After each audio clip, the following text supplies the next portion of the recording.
प्रधानमंत्री नरेंद्र मोदी ने रविवार को American AI researcher Lex Fridman के साथ 3 घंटे का पॉडकास्ट रिलीज किया। पीएम ने पाकिस्तान, चीन, ट्रंप, विश्व राजनीति, खेल, राजनीति और आरएसएस समेत निजी जीवन से जुड़े सवालों के जवाब दिए। पीएम ने पाकिस्तान को लेकर कहा कि वहां से हमेशा धोखा ही मिला। उन्होंने कहा कि शपथ समारोह में पाकिस्तान के प्रधानमंत्री नवाज शरीफ को बुलाया था, लेकिन शांति की हर कोशिश के बदले दुश्मनी ही मिली। उन्होंने कहा कि पाकिस्तान के लोग शांति चाहते हैं। हम आशा करते हैं कि पाकिस्तान को एक दिन सद्बुद्धि आएगी और वह शांति का रास्ता अपनाएगा। लेक्स फ्रीडमैन का जन्म रूस के चकालोस्क में 15 अगस्त 1983 को हुआ था। सोवियत संघ के बिखरने के बाद उनका परिवार अमेरिका के शिकागो आ गया। उन्होंने अमेरिका में ही इलेक्ट्रिकल और कंप्यूटर इंजीनियरिंग में पीएचडी की है। वे एआई रिसर्चर हैं। फ्रीडमैन अपने पॉडकास्ट में American president Donald Trump, Tesla CEO Elon Musk, Meta CEO Mark Zuckerberg, Amazon CEO Jeff Bezos, Open AI CEO Sam Altman, Ukraine के राष्ट्रपति व्लादिमीर जेलेंस्की और इजराइल के प्रधानमंत्री बेंजामिन नेतन्याहू के interview कर चुके हैं। 10 पॉइंट में जानिए पीएम मोदी ने पाकिस्तान, चीन और ट्रंप पर क्या कहा। पाकिस्तान के लिए पीएम मोदी ने कहा, पाकिस्तान के लोग आतंक में रहने से थक गए होंगे। 2014 में मैं जब पहली बार प्रधानमंत्री पद की शपथ लेने वाला था तो पाकिस्तान के प्रधानमंत्री नवाज शरीफ को विशेष रूप से आमंत्रित किया था। उम्मीद थी कि दोनों देश एक नया अध्याय शुरू करेंगे। हालांकि शांति का हर नेक प्रयास का सामना दुश्मनी और विश्वासघात से हुआ। पाकिस्तान के लोग शांति चाहते हैं। वे भी संघर्ष, अशांति और निरंतर आतंक में रहने से थक गए होंगे। चीन पर प्रधानमंत्री पीएम मोदी ने कहा, भारत चीन को प्रतिस्पर्धा करनी चाहिए, टकराव नहीं। राष्ट्रपति शी के साथ मेरी बैठक के बाद हमने सीमा पर सामान्य स्थिति की वापसी देखी है। हम 2020 से पहले के स्तर पर स्थितियों को बहाल करने के लिए काम कर रहे हैं।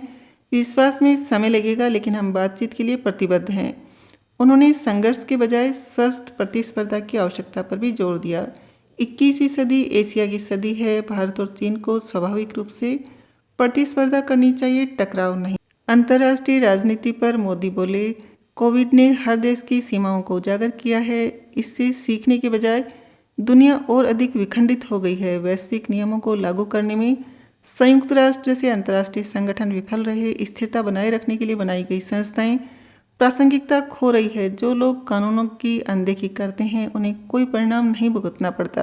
गुजरात दंगों पर पीएम मोदी ने कहा, 24 फरवरी 2002 को मैं पहली बार निर्वाचित प्रतिनिधि बना और 27 फरवरी 2002 को गोधरा कांड हुआ, जिसने प्रदेश में हिंसा भड़का दी। गुजरात में 2002 से पहले भी 250 से अधिक दंगे हो चुके थे। 1969 का दंगा 6 महीने तक चला था। 2002 के दंगे दुखद थे, लेकिन उसके बाद राज्य में स्थायी शांति बनी। सरकार के खिलाफ कई आरोप लगाए गए, लेकिन न्यायपालिका ने 2 बार जांच के बाद उन्हें निर्दोष करार दिया।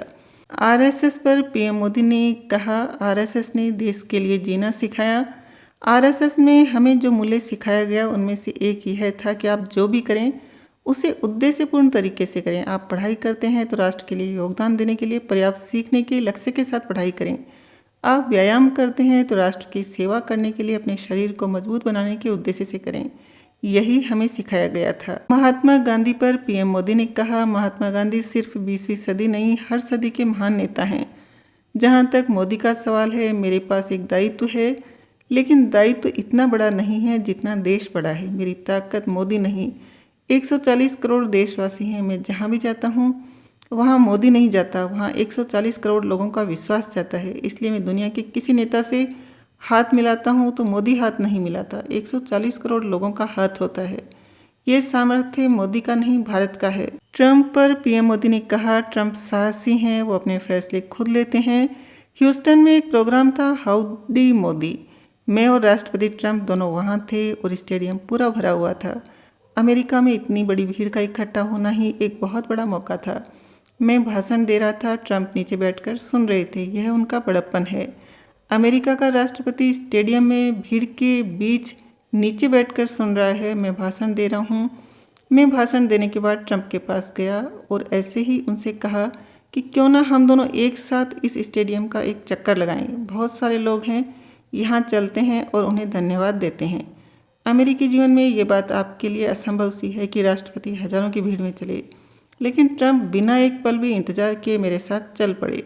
ट्रंप के पास साहस है और वो अपने फैसले खुद लेते हैं।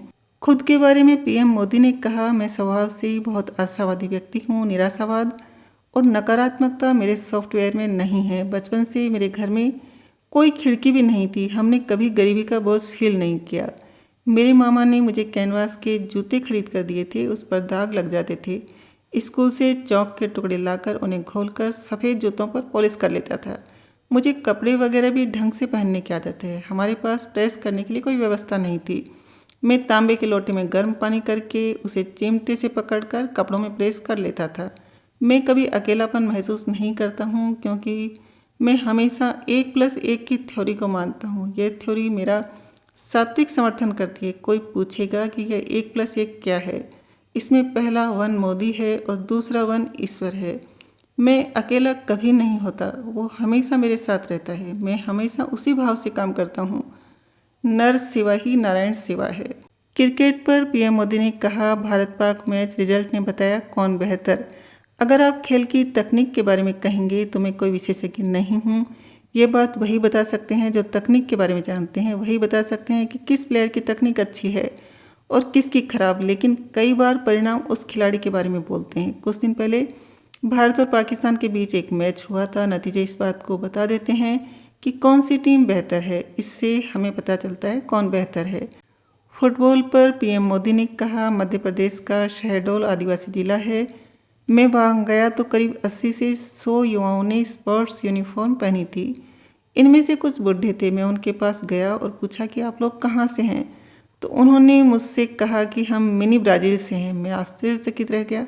मैंने पूछा कि मिनी ब्राज़ील क्या है। उन्होंने बताया कि हम अपने गांव को मिनी ब्राज़ील कहते हैं। हमारे गांव में 4-5 पीढ़ियों से लोग फुटबॉल खेल रहे हैं।